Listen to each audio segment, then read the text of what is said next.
Euroregione News. Azienda friulana taglia il mondo. Stark.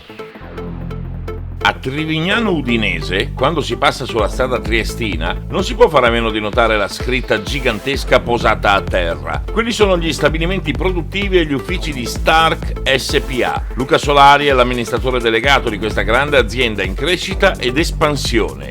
Sì, è un'impresa che produce utensili per il taglio dei metalli e la lavorazione del legno. Quindi è nata circa 60 anni fa dal papà e da altri soci. Poi nell'arco dello sviluppo la famiglia Solari, cioè la nostra famiglia, ha gestito e diretto questa società fino adesso. Quindi abbiamo due linee di prodotto ben distinte, che sono gli utensili per la lavorazione del legno e la linea per il taglio dei metalli, che oggi ci vede come leader tra i leader mondiali su questo settore.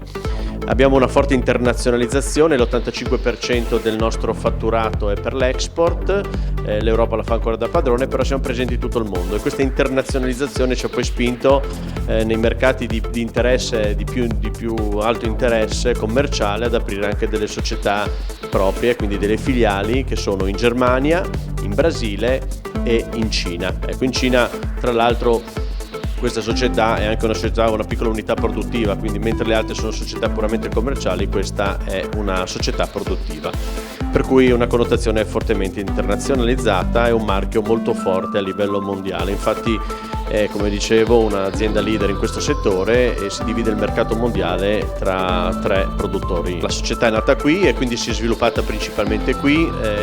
Abbiamo sempre investito fortemente, quindi siamo sempre rimasti al passo con i tempi, di conseguenza sempre molto competitivi, quindi essere qua per noi non è un vantaggio o comunque non è uno svantaggio, ma anzi un vantaggio, perché grazie all'automazione che poi sviluppiamo al nostro interno attraverso un engineering riusciamo a creare delle macchine che sono molto performanti e molto dedicate per la produzione dei nostri prodotti, e di conseguenza una competitività a livello mondiale. Quindi qui è importante, perché qui c'è il cuore, c'è il know-how e siamo praticamente capaci di gestire o di arrivare in tutte le parti del mondo con un prezzo molto competitivo. Nell'azienda chiaramente c'è molto know-how, molta tecnologia, come abbiamo detto, però è chiaro che più si investe e più si deve anche alzare un po' la formazione delle persone, quindi anche l'azienda è molto attenta a questi aspetti, e di conseguenza anche la formazione, il training che noi facciamo al nostro interno è fondamentale per avere della manodopera qualificata e quindi anche un valore aggiunto per quello che è la performance dell'azienda a livello di prodotto. Da Trivignano Udinese per Euroregione News, Marco Masciò. Euroregione News.